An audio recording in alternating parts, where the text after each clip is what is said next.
गोमाता हंबरडा फोडते आहे.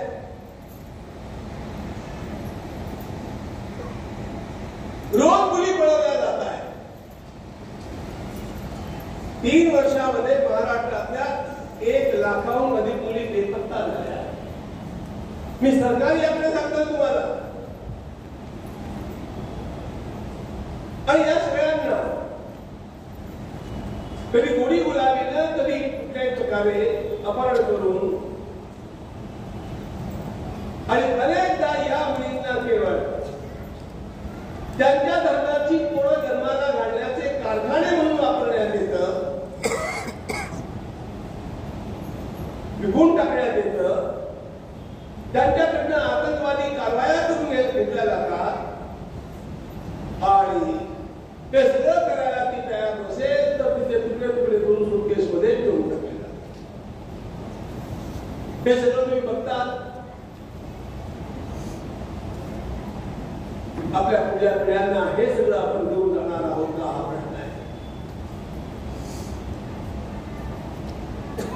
भारतीय शासनानं केलेले अनेक गुपचूप कायदे अशा प्रकारचे झाले की ज्यामुळे आपल्याला शाळांच्या मध्ये हिंदू शिक्षण देता येत नाही. अन्य कुठल्याही धर्मातल्या लोकांना शाळांच्या मध्ये त्यांच्या धर्माचं शिक्षण देता येतं, पण हिंदूंना त्यांच्या धर्माचं शिक्षण देण्याची परवानगी नाही. हा कायदा केलेला आहे. त्या क्लॉजचा नंबर आहे 38.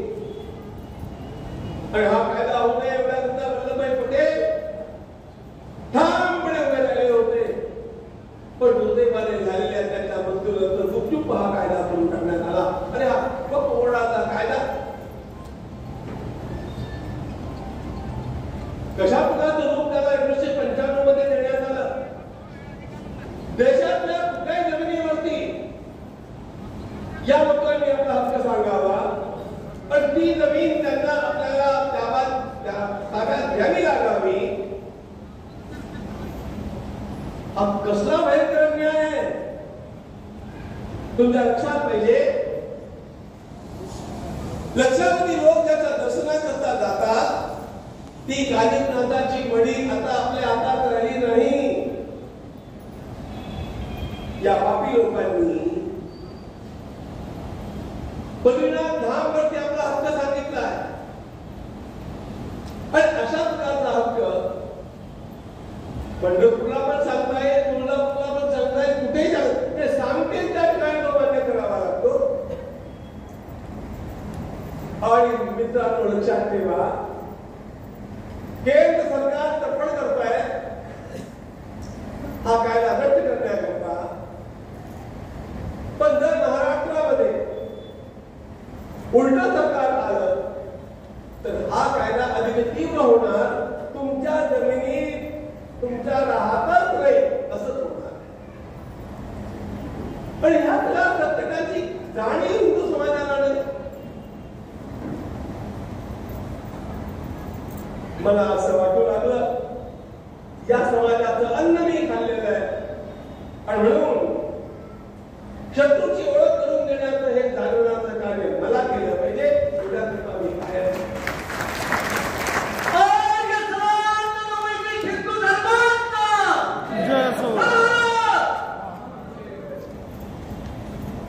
आणि हे सगळं करण्याकरता मी तर ही माझी मोहीम काही वर्ष चालवणार आहे. काही वर्ष. कारण हिंदू समाजाला सावरण्याकरता 10-12 वर्ष शिल्लक आहेत फक्त. या 10-12 वर्षामध्ये हा समाज सावरला गेला नाही तर पुढे वेळ निघून जाईल आणि तुम्हाला काहीच करता येणार.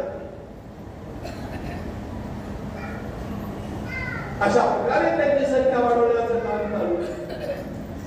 आणि त्यामुळे एक महत्वाचा संदेश मला भगवती जगदंबा भवानी मातेला प्रणाम करून द्यायचा आहे.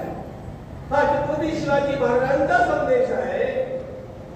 त्या तुम्ही तलवार हातात घेण्याची आवश्यकता नाही, भाला घेण्याची आवश्यकता नाही, पण 20 तारखेला वेळेवरती आपल्या घरातून बाहेर पडून योग्य ठिकाणी बटन दाबण्याची आवश्यकता आहे. भारत माता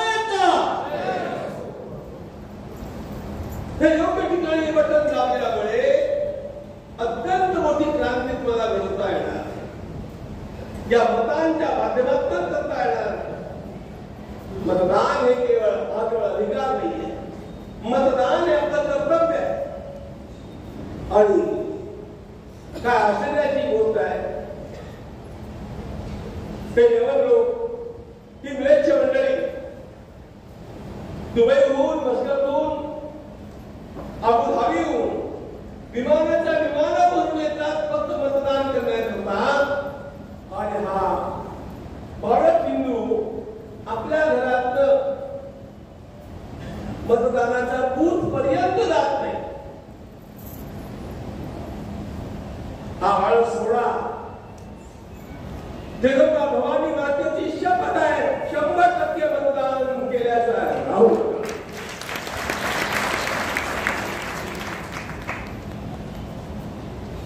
मी, माझा परिवार, माझ्या गल्लीतले सगळे लोक झाडून सगळ्या आसपासच्या आणि परिचित लोकांच्या कडे चौकशी करा आणि त्यांना प्रेरणा करा. दुपारी 1 वाजण्याच्या आतमध्ये आपली मतं पडली पाहिजे त्याची. आणि केवळ तुम्ही मतदान करू नका, तुम्ही करणार त्याची मला खात्री आहे. पण लहान लहान डोळ्या मुलांच्या बनवून ठिकठिकाणी पसरवून देऊन मुलांना हे काम सांगा किंवा तुम्ही पण हे काम करा, महिलांचं काम करावं, मतदानाकरता करा, लोकांना घराबाहेर काढा. हे एक काम तुम्ही नीटपणे बजावलं तरी जगदंबा भवानी माता तुमच्यावरती अशा प्रकारची कृपा करेल की पुन्हा छत्रपती शिवाजी महाराजांचं राज्य या महाराष्ट्राला.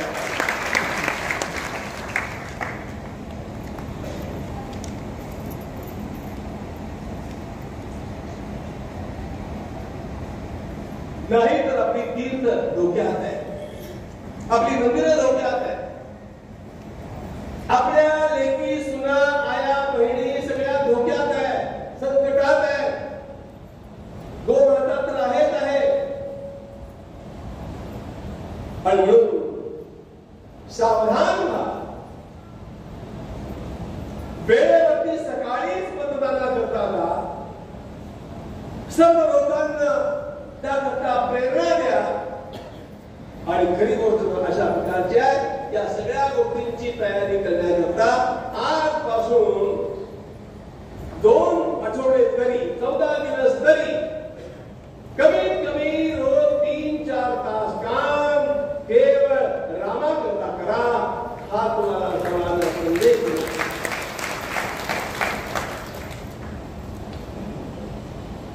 रामाचं मंदिर आपण बांधलं खरं, पण ते ठिकाणीवर ते राहायचं असेल ना तर या पापी लोकांना नियंत्रणात ठेवणं आवश्यक आहे. आणि हे नियंत्रण ठेवण्यासाठी राजकीय सत्ता अनिवार्य असते. आणि म्हणून गफलतीत राहू नका. माऊलींचे शब्द मला आठवतात त्या प्रसंगी, सांडली हे मूर्खपण, उठी गे धनुष्यबाण.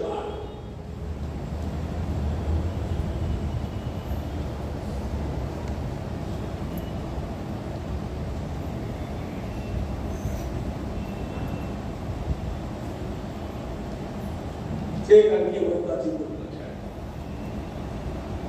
हिंदूंची एकजूट झाली की कसे चमत्कार घडतात हे बघा. कालची बातमी तुम्ही वाचली ऐकली की नाही?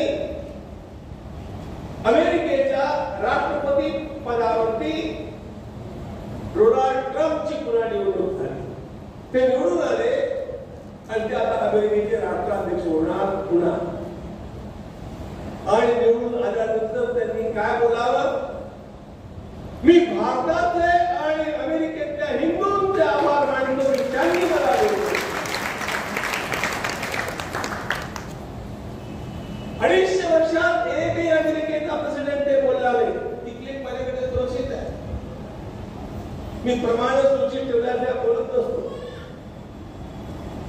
पण ट्रम्पने सांगितलं मी भारतीयांचा आणि हिंदूंचा ऋणी आहे, त्यांनी मला जिंकून दिलं. अमेरिकेतला हिंदू जर हा चमत्कार करू शकतो तर महाराष्ट्रातला हिंदू तर त्याहून मोठा चमत्कार. हा संदेश सर्वत्र पोहोचवा. जागा ठेवा. या पापी लोकांनी म्हटलं होतं राम झालाच नाही, राम काल्पनिक आहे. आणि त्यामुळे अशा प्रकारच्या लोकांच्या पाठीशी उभं राहणं आमचे अनेक कीर्तनकार प्रवचनकार सुद्धा अशा प्रकारच्या पाप्यांचं समर्थन करताना दिसतात. असं जर कोणी करत असेल तर मी बेलाशक सांगतो तुम्हाला तो देवद्रोही आहे, तो धर्मद्रोही आहे. आणि तो धर्म तुकारामांचा आणि भगवान पांडुरंगाचा तुळजा भवानीचा म्हणण्याच्या लायकीचा नाही.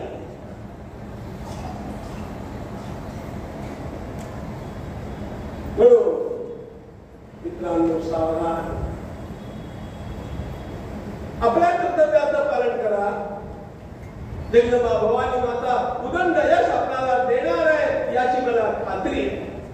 पण कर्म आपण केलं पाहिजे आणि ते कर्म करण्याकरता कटिबद्ध होत असताना आपण अन्य लोकांनाही आपल्या समवेत घेतलं पाहिजे आणि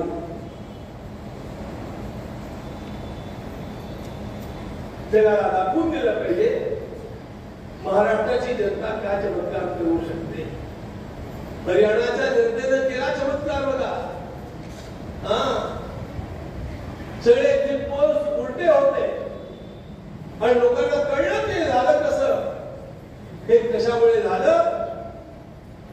रात्रंदिवस त्या ठिकाणच्या संतांनी आणि सामाजिक कार्यकर्त्यांनी लोकसंपर्क केला, लोकांना समजावलं आणि पारडं फिरलं. आपण या आवेशामध्ये जगदंबेची सेवा करूया आणि त्याकरता हात जोडून प्रार्थना करूया. सगळे माझ्या पाठीमागे